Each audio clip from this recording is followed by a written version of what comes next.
Nuruddin, Senior Advisor, Ambassador Osman Siddique, Senior Fellow Dr. Rudabe Shahid, Senior Fellow Ridika Batra, then other colleagues in Atlantic Council, whom I meet today for the first time, Jainep and Mr. Master, Michael Master, and all who have joined me today.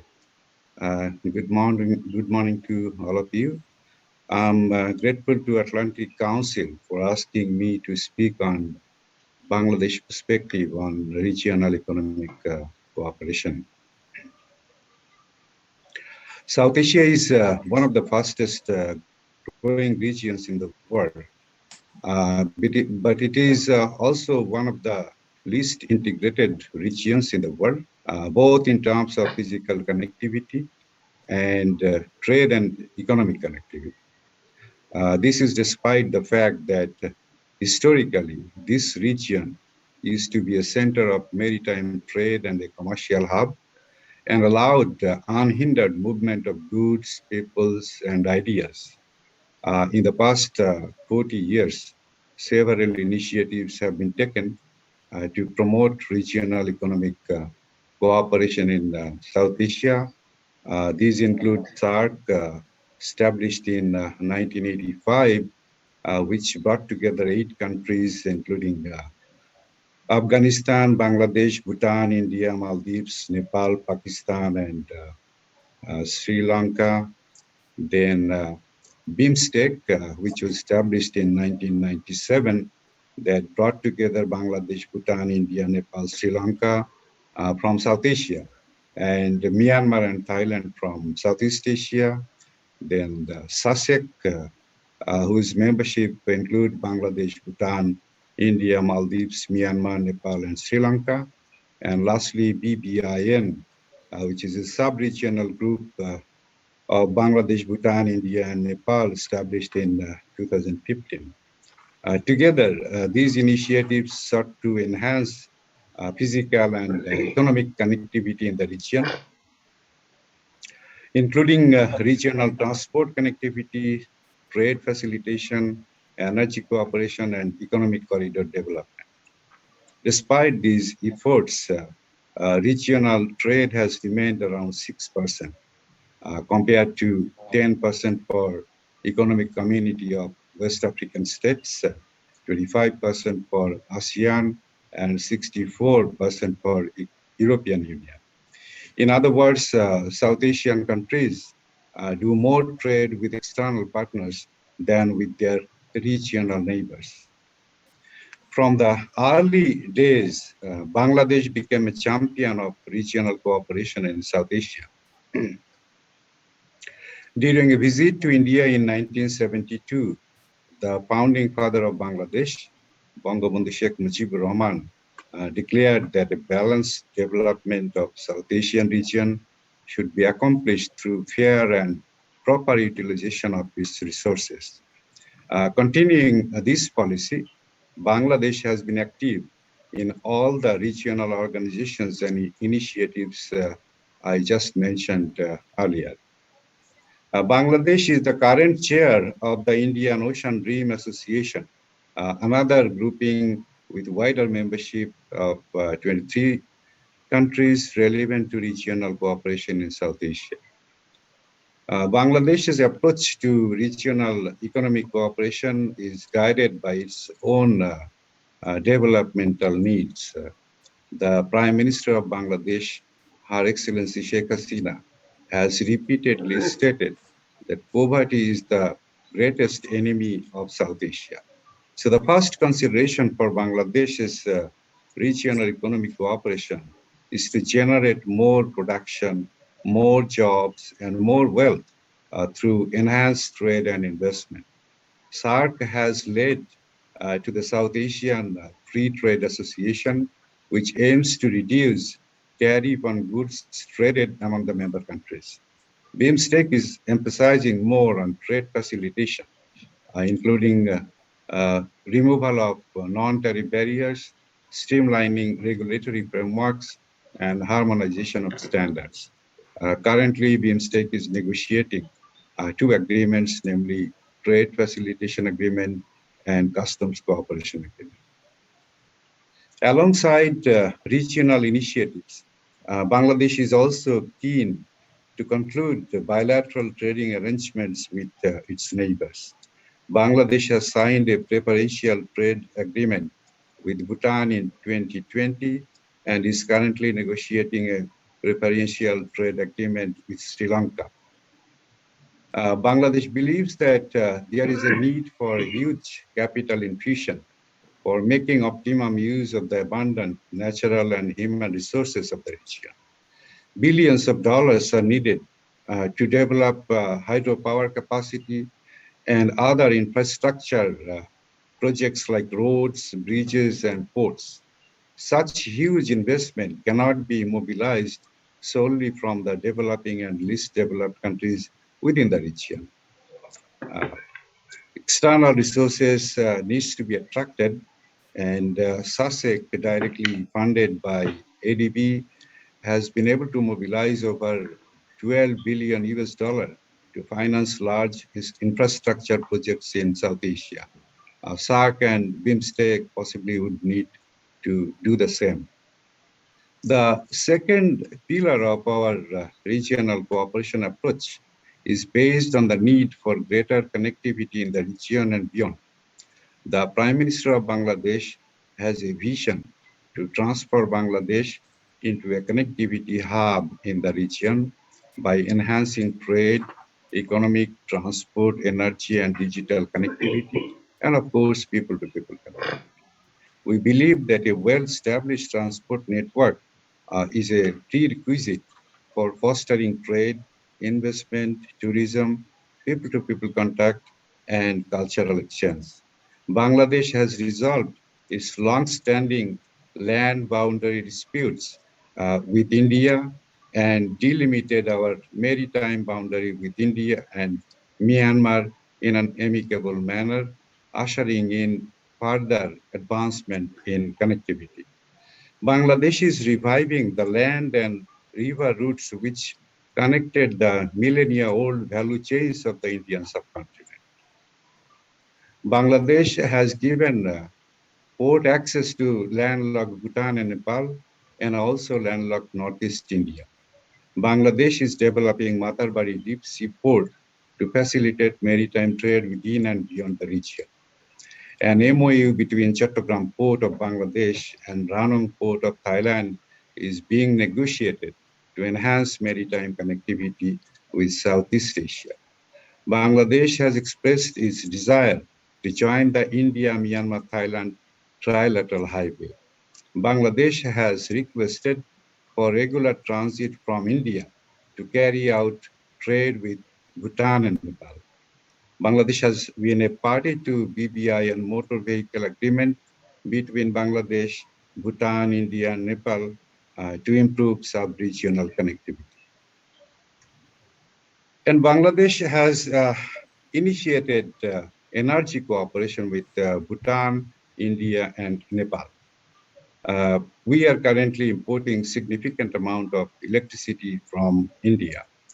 In 2017, Bangladesh, Bhutan, and India signed a tripartite MOU to build a 1125 megawatt hydropower project in Bhutan with the provision for export of electricity to Bangladesh via India.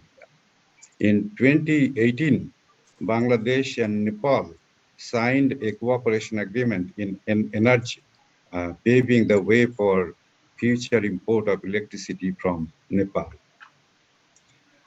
The third major approach to our regional cooperation is to bolster collaboration on human security. South Asia is vulnerable to climate change, natural disaster, food shortage, pandemic, violent extremism, and organized crimes such as human and drug trafficking. So Bangladesh wants to work with its neighbors to address these challenges. South Asia is one of the most disaster-prone regions in the world. and also vulnerable to climate change. Bangladesh has launched the South Asian Regional Office for Global Center of Adaptation in Dhaka to promote locally based adaptation measures to enhance climate resiliency in South Asia. As the chair of the Climate Vulnerable Forum, Bangladesh is also representing the world's 48 most vulnerable countries at global climate negotiating forums. The COVID-19 pandemic seriously impacted the life and livelihood of the region. While the initial reaction of the regional countries was to restrict trade and transport connectivity, they soon came forward to collaborate in fighting the pandemic together. SARC mobilized the Corona Emergency Fund. Bangladesh contributed 1.5 million US dollars to this fund. Bangladesh sent COVID relief aid to India twice as the country was battling the second wave. Bangladesh also provided US dollar 250 million credit to Sri Lanka to meet its foreign currency needs during the pandemic. Bangladesh provided essential medicines to Bhutan, Maldives, and Nepal to fight COVID-19. Bangladesh also sent 18 specialized nurses to Maldives to help administer COVID-19 vaccines. On the other hand, Bangladesh received a significant amount of vaccine donation from India. Shortage of COVID-19 vaccines evidently constrained the South Asian countries' fight against pandemic, particularly when the situation had worsened in the region. The Prime Minister of Bangladesh has called upon the international community to declare vaccines as global public good. In this spirit, we are encouraging more local production of COVID-19 vaccine in the region.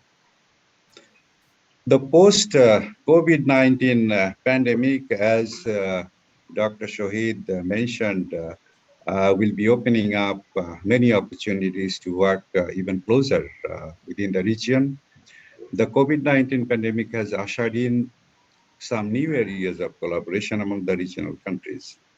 South Asia can potentially emerge as a preferred supply chain hub by exploiting its manufacturing capacity, improving ease of doing business, and enhancing infrastructure quality. Enhanced cooperation among the countries could strengthen the region's capability to fight the pandemic and its economic losses. It is important that countries make concerted efforts to strengthen regional institutions and frameworks for regional cooperation, improve regional infrastructure and connectivity, and develop cross-border solutions to shared problems. And Bangladesh is willing to work with the neighboring countries on all of these areas. Since I am speaking in the United States, I would like to devote a separate paragraph on the possible role and relevance of the United States to promote economic integration in South Asia. Number one, South Asia has abundant human and natural resources, but it lacks in capital. The United States can infuse capital to spark production and job creation.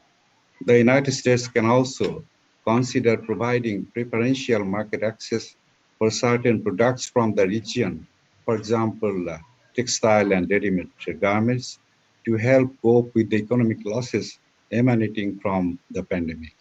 Such measures can potentially help develop an alternative stream of global value chain.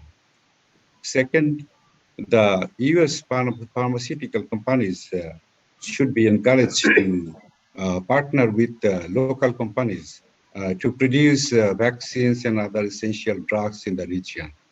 Expansion of production facilities for COVID-19 vaccines will be crucial in meeting future demands of the region, which is home to almost 1/4 of the humanity. The third point is that South Asia needs huge investment to improve physical connectivity, trade and transit facilities, and energy security. Already, the United States has its strong footprint in the energy sector, but it may also go for financing larger infrastructure projects. Additionally, and very importantly, the United States can help the regional countries to harness blue economy prospects of the Bay of Bengal. The fourth point is the US should more actively facilitate South Asia's economic integration, which can potentially provide better business opportunities for US companies. The United States may increase its engagement with regional organizations such as BIMSTEC, SARC, and SASEC. The fifth point I would like to mention is that the Rohingya crisis has created a serious challenge for greater regional integration and has stood in the way of bridging South and South Asian economies. We already had a separate session with the Atlantic Council on this serious topic, which is a matter of concern not only for Bangladesh, not only for the region, but for the international community as a whole. The United States can work more vigorously with its friends in the region to resolve this humanitarian crisis, which has potential to blow up as a regional security crisis. Thank you.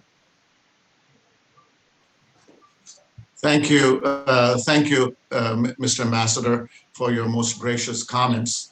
And it's truly an honor to share this webinar with you.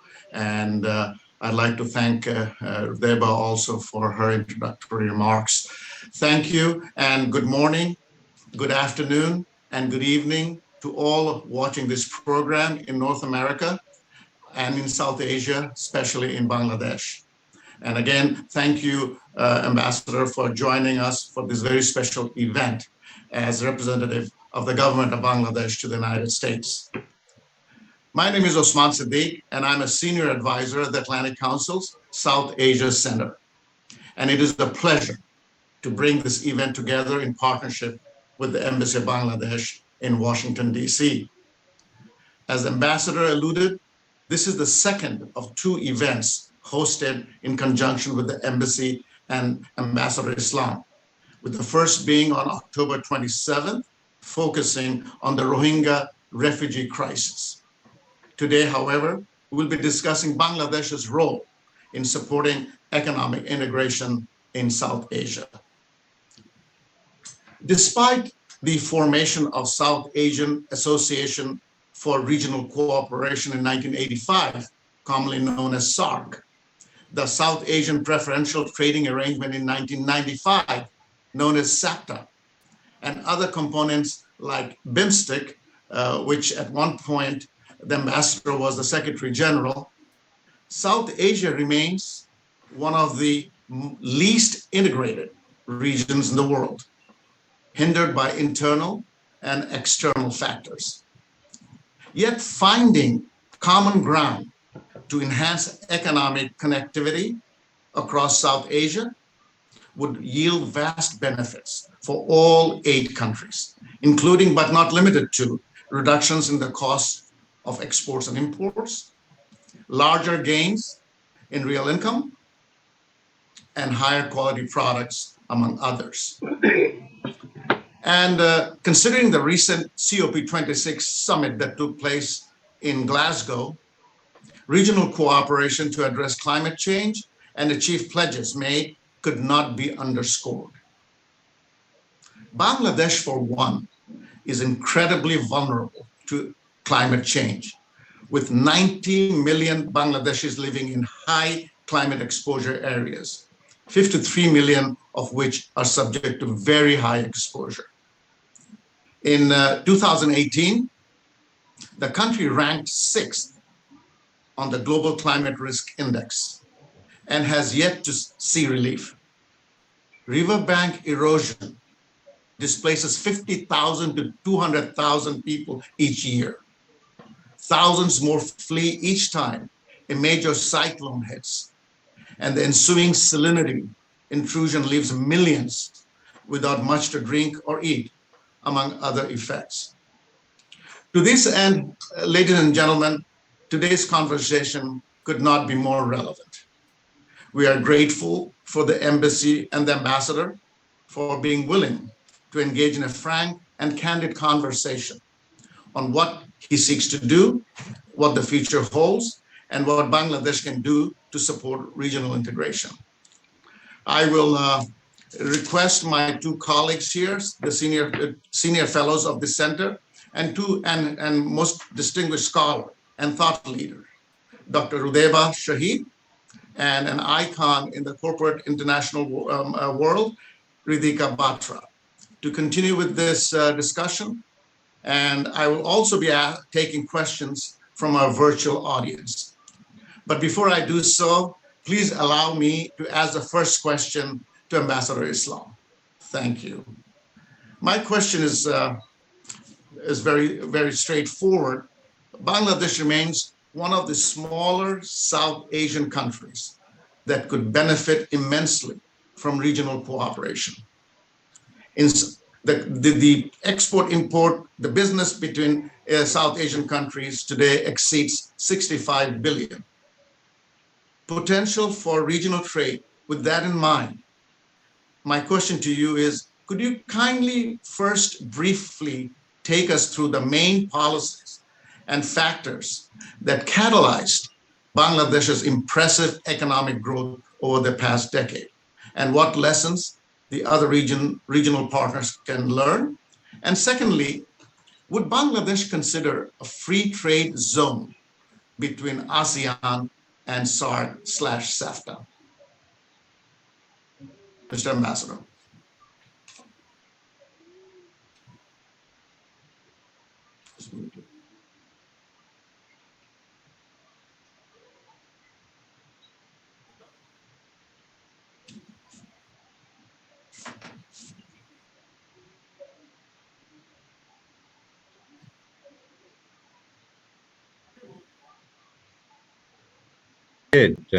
Enjoyed an uninterrupted growth and prosperity.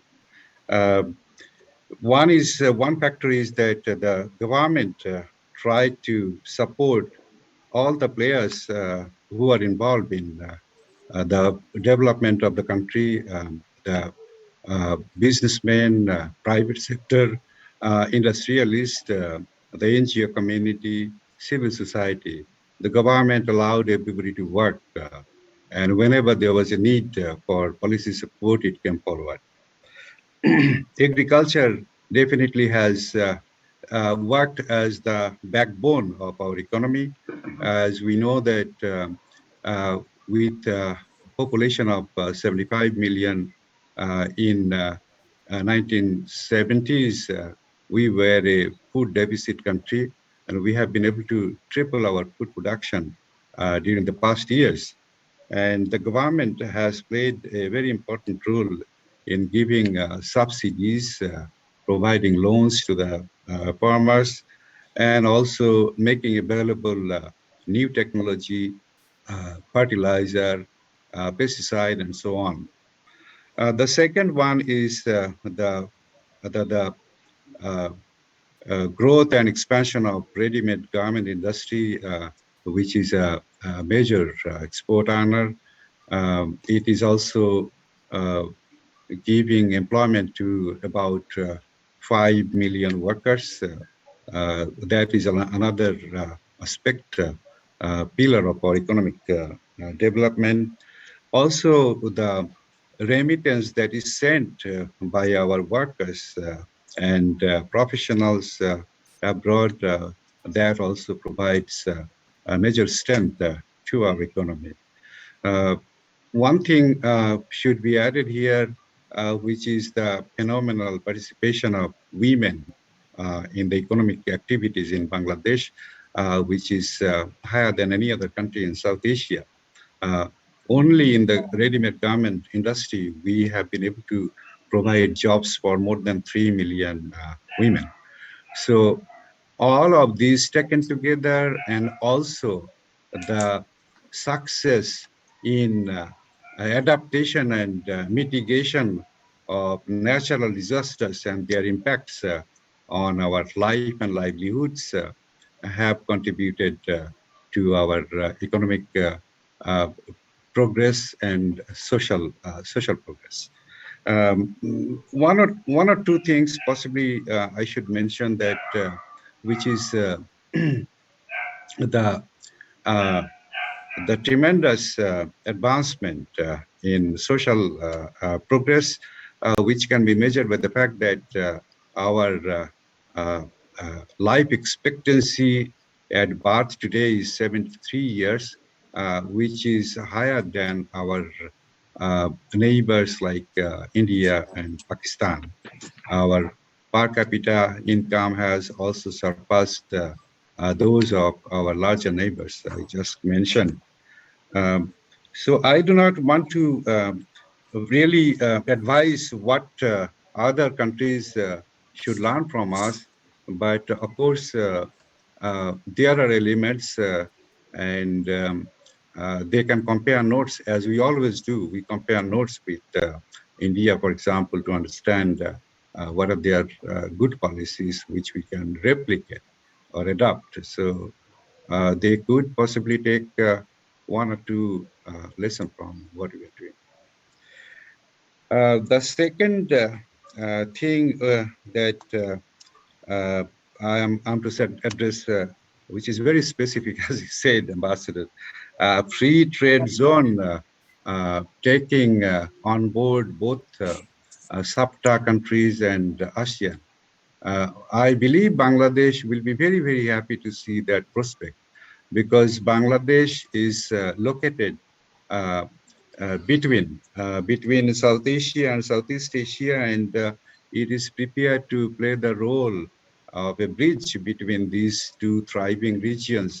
And as I had mentioned in my presentation, that the Prime Minister of Bangladesh truly wants to transfer Dhaka and the rest of the country as a hub for connectivity, trade, in terms of trade, investment, physical connectivity, transportation, and so on. And as you have seen, that we are trying to be helpful to everybody um, so that they get access to the sea.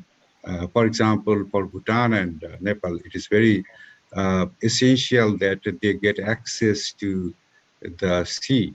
And Bangladesh has been doing whatever is possible to support these two friendly countries. We are also opening up our ports for the use by the uh, northeastern states of India. We'll continue with this policy to help others, and thus we'll try to promote the idea of shared progress and prosperity. Thank you. Thank you, Mr. Ambassador Islam. I would like to open up the floors to my other distinguished panelists, Rudeba and Ridhika. So please feel free to ask any questions you feel at this point you could ask the ambassador. Thank you. Sure. I'll go ahead before Radhika. Thank you, ambassadors, for touching on very important subtopics on the wider topic that we're discussing today. My question is about how Bangladesh can benefit from cooperation regionally. So, how can a relatively small country in South Asia, if I may call it, such as Bangladesh, cooperate with other trade partners besides India and China and maximize the benefit from such cooperation? My second question is also about regional issues. So, as you know, Bangladesh has issues related to water sharing regarding Tista Treaty with the state of West Bengal. So, how can through regional cooperation that can be addressed? Thank you.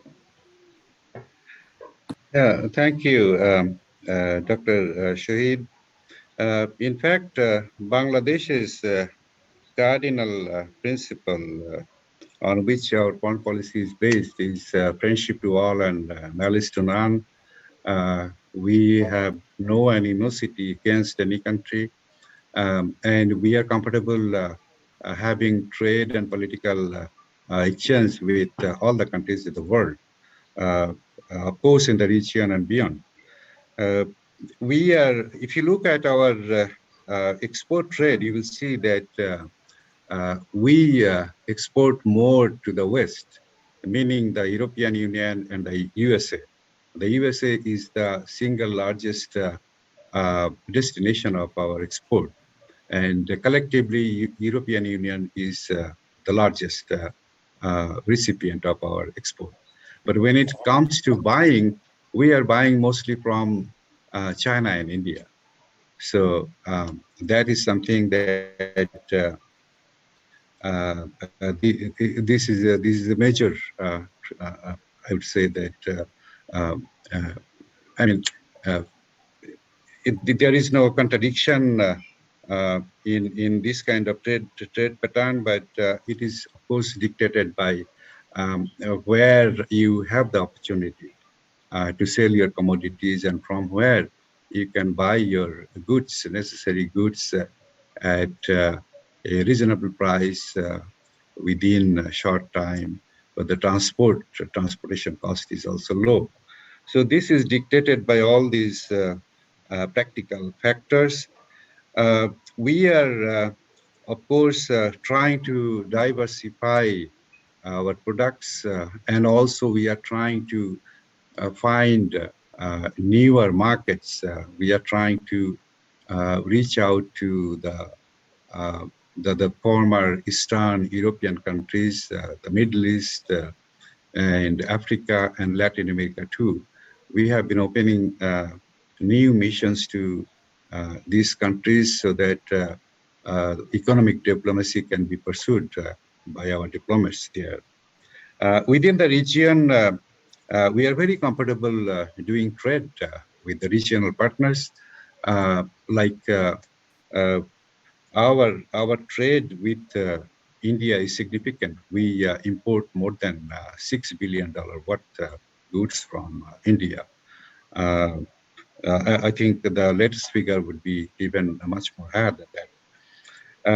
We are trying to negotiate uh, trade agreements with other countries. I have already mentioned that we have a preferential trade agreement with Bhutan. We are going to do the same with Sri Lanka. We are also negotiating with Indonesia. I just wanted to revisit the concept of smaller country, relatively smaller country. If you look at the size of our population, it is the eighth largest country in the world. And if you look at the size of our economy, this is also within first 50 countries in the world, somewhere at 40th, I think.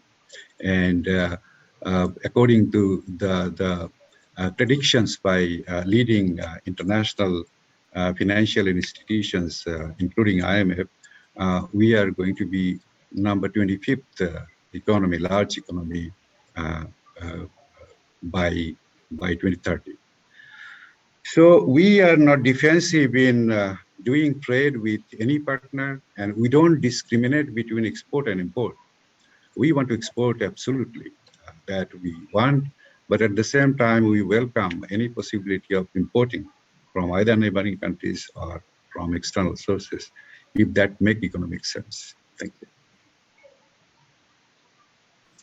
And Deva, are you happy with that answer? If not, do you have a follow-up question? If not, is Ridhika available for a question for the ambassador? I actually had a follow-up question. I mean, I think the first question was a little bit broad, so I think the Tista water issue, I mean, that was probably left out. So if the ambassador wants to touch on that, or we can come back to it again. Thank you. No, I'll be very happy to come back right away. Yes.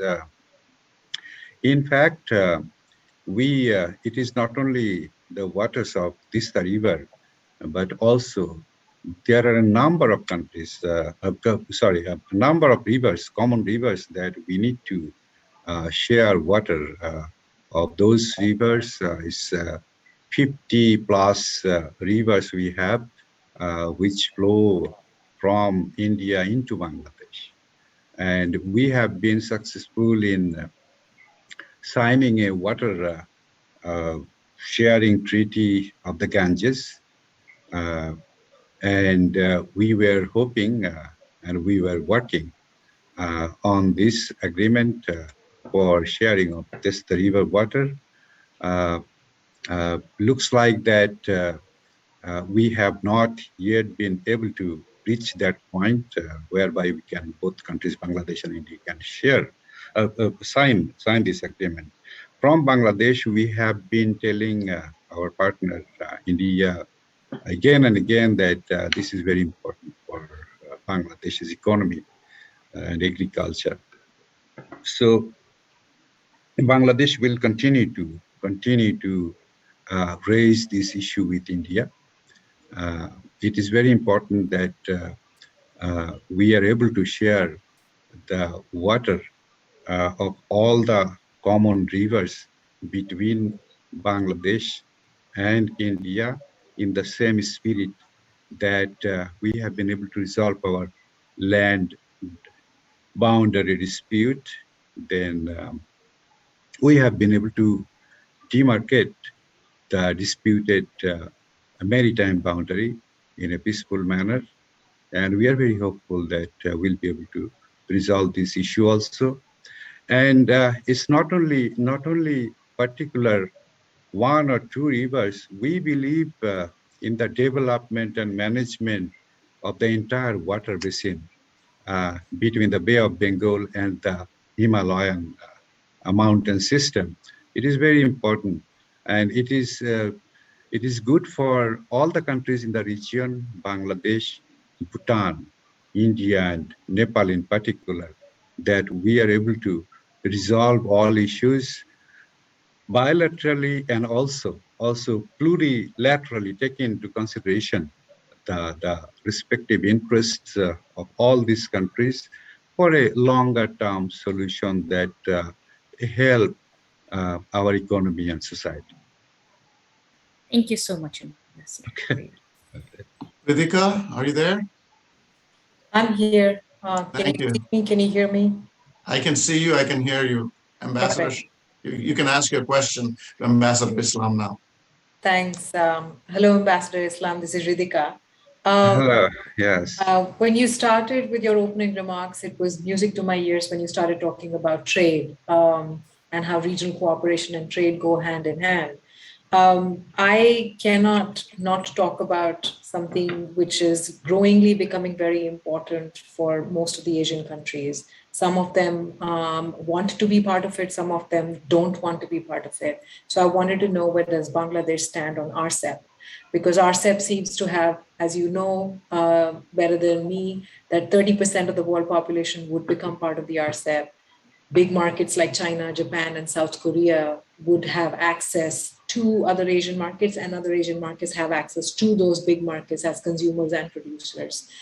Especially for Bangladesh, if hypothetically it becomes part of RCEP, which it seems like there has been an interest for Bangladesh to be part of RCEP, the one industry that gets benefited the most in Bangladesh is the e-commerce, because it's meant to be growing by 2024 worth $3 billion.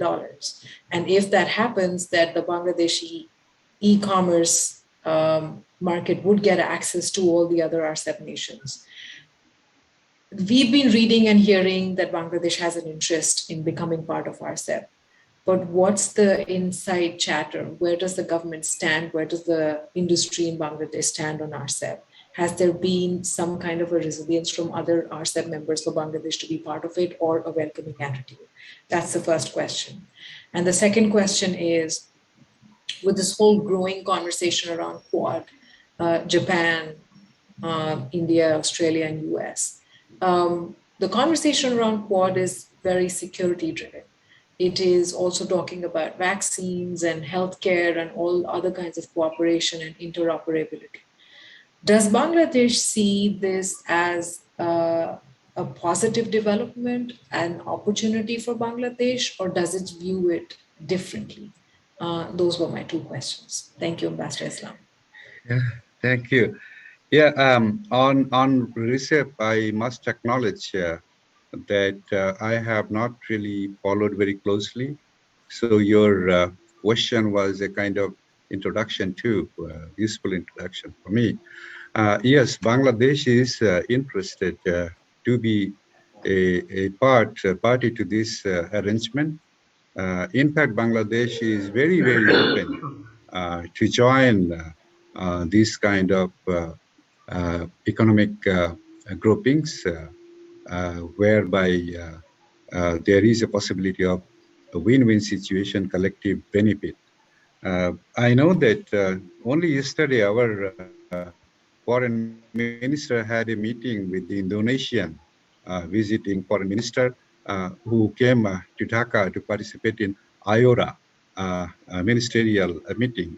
And we have expressed to Indonesia our interest to become a member of RCEP, and we are hoping that they will be helping us to be part of RCEP. And I want to believe that our colleagues in the headquarters in the foreign ministry is not only talking with Indonesia, but they may be talking with other countries too to express our interest. The second question is Quad. Quad is a reality. It is a forum of four countries. All the four countries are very close partners, development partners of Bangladesh, Australia, then India, Japan, and USA. So there is no reason as to why we should not look at Quad in a positive vein. But the benefit which Quad can bring, we'll have to see. Individually, we have seen that during the COVID pandemic, we have been benefited individually from the Quad countries, but I don't know whether there was any collective intervention from the Quad countries to mobilize uh, support, COVID support, other than their intention that they had expressed in their meeting that they will be fighting. So it is possible that the individual members of what they are doing to support countries of our region may have emanated from that kind of common position, which is very good. I'd like to see that in a very positive vein. Uh, I stop here unless you ask some more questions, follow-up questions on the part. That's about it. Thanks for your answer, Ambassador. Yeah. At this point, Ambassador Islam, I have an audience question. And the question is asking again on river water sharing between nations of the region. And the second question is, how can border killings be addressed amicably amongst neighboring nations? For the water sharing, of course, Bangladesh will be working bilaterally with India. We have the forums necessary to conduct these discussions at the technical level as well as at political level. So this will continue from our side to remain engaged with India to see that water sharing on individual rivers can be achieved as soon as possible. On the border killing, I would say that it is a paradox in South Asia that there is no border killing in India-Pakistan border or India-China border. But India and Bangladesh are the best of neighbors. But this kind of killing is taking place. The both countries have discussed this matter again and again, repeatedly. And there has been a high degree of political commitment from both sides to see that there is no more border killing. But unfortunately, at the ground level, there has not been adequate reflection of this commitment. So I know that our foreign minister very recently expressed his frustration that still border killing is taking place. So we would definitely want to see that there is no killing in the border of the most friendly neighbors in South Asia. Thank you. I have a question for you, Mr. Ambassador, and the question relates to the 900-pound gorilla that is now roving in the region, and that is the country of Afghanistan. And as you know, I do not want to go into the details of what happened over the last few months, but the stability of Afghanistan is very important for the region. And that does not mean that we have to condone any anti-terror activities that they might pursue or anti-women agenda they may have and anti-democratic means. However, is Bangladesh prepared as part of its vision for the regional economic growth, includes Afghanistan? Specifically, I have one question that you may address. You know, you mentioned about the credit swap facility that you guys, the government of Bangladesh did with Sri Lanka, which will help Colombo tide over its foreign exchange crisis. Ambassador, this was a landmark announcement. I know you didn't want to emphasize that too much, but it turned the heads of the fiscal and monetary policymakers all around the world. Bangladesh now is a lender nation. Okay, so that was a huge step forward for Bangladesh's fiscal and monetary policymakers. Now, would Bangladesh look at Afghanistan, which is currently facing a dire foreign exchange crunch, to be helped in some similar fashions that you did with Colombo? Yeah, thank you, Ambassador, for raising this question. We have a great deal of sympathy and goodwill for the people of Afghanistan. We have historical connection, cultural, business, and tourism connection with Afghanistan. You and me, we have read the famous book by Sayyid Mustafa Ali, I'm sure, which shows that there is a reciprocal goodwill between the people of Bangladesh and the Afghan people. In fact, Bangladesh's leading NGO, BRAC, was involved. Until recently, it was involved in developing economic participation of women and also social development projects. And I believe that given a situation whereby these people can go back with safety and mm, in, I mean, uh, in a situation where you feel safe, which is very important. So, which may not still be present in Afghanistan.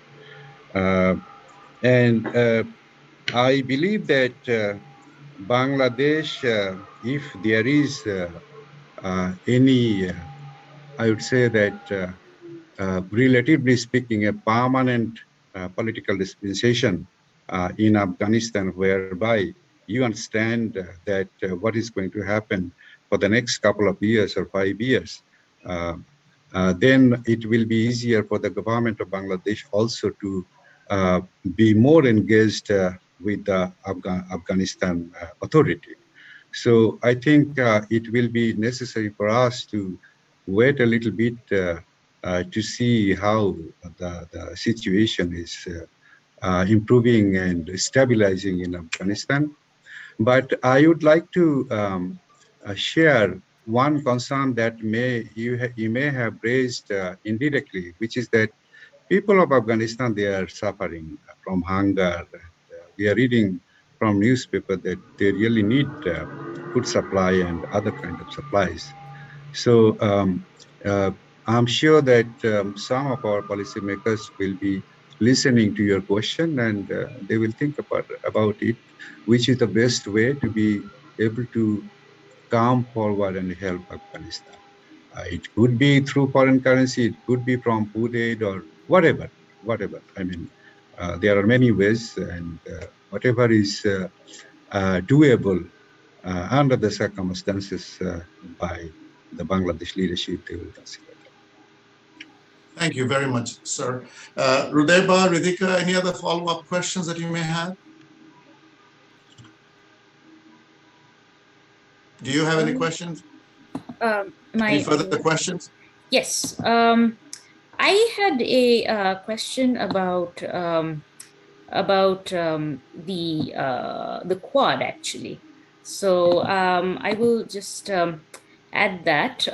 Does China's tense relations with Japan and India, which are very friendly, which are friends to Bangladesh, add additional pressure on Bangladesh to maybe cooperate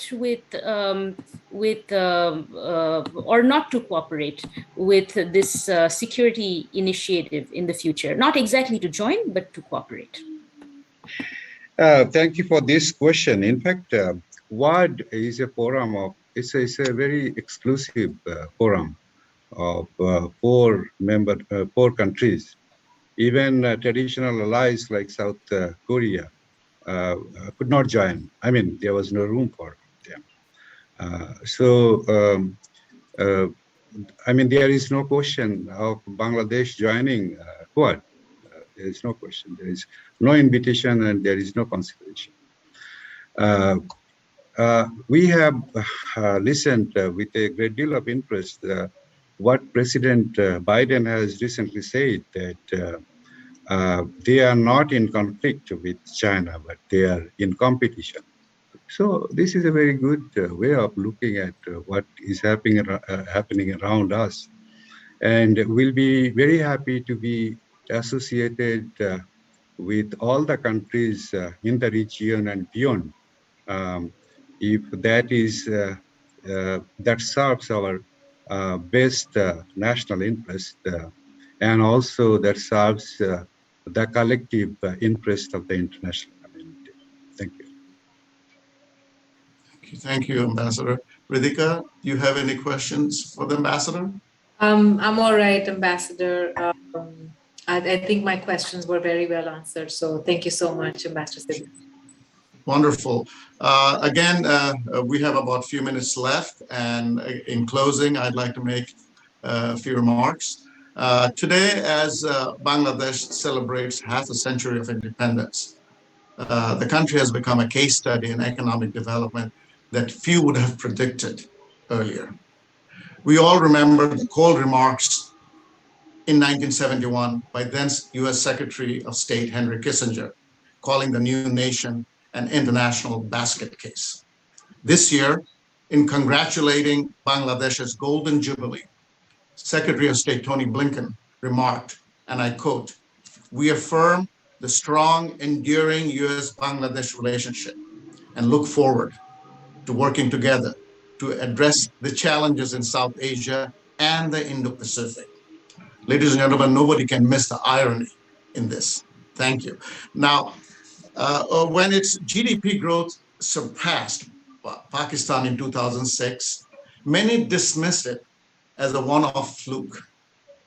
But Bangladesh has outpaced Pakistan every year since then, and astonishingly, is now one of the world's fastest growing economies. Bangladesh's rise is a story of both the deliberate intervention and chance.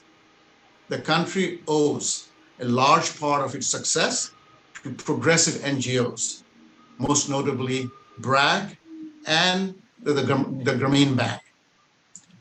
Bangladesh has one of the world's largest microfinance sectors, which has enabled households to break out of the debt trap and start their own small business, especially for women.